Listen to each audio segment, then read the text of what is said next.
বিয়ের 6 মাসের মধ্যে জীবনদীপ নিভে গেল এক যুবকের। পারিবারিক অশান্তির জেরে নিজ ঘরে আত্মহত্যা করে 28 বছরের যুবক। ঘটনাটি ঘটে রবিবার বিকেলে রাজধানীর প্রতাপগড় এলাকায়। মাত্র 6 মাস আগে বিয়ে করে গোবিন্দ দেবনাথ। জানা গেছে তার স্ত্রী কোনো জায়গায় কাজ করত। রবিবার স্ত্রীকে কাজ করতে নিষেধ করে গোবিন্দ। জানা গেছে এ নিয়ে দম্পতির মধ্যে বচসা হয়। এরপরই আত্মহত্যা করে গোবিন্দ।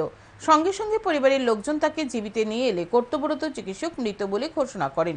সোমবার ময়না তদন্ত শেষে মৃতদেহ পরিবারের হাতে তুলে দেওয়া হয়।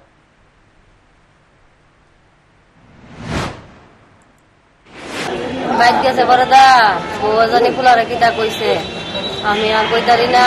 5টার সময় ফোন করছে, বউ বলে কাজে লাগিয়া ঘরতে বাইরে গেছে গা, ফুলা বলে ফাঁসি দিয়া দিছে। আমি উদ্দূরে কইছি, আমি আর কিছু কইতারি না। প্রাথমিকভাবে জানতে পারছি তার মানে বিয়ে হয়েছিল 6 মাস।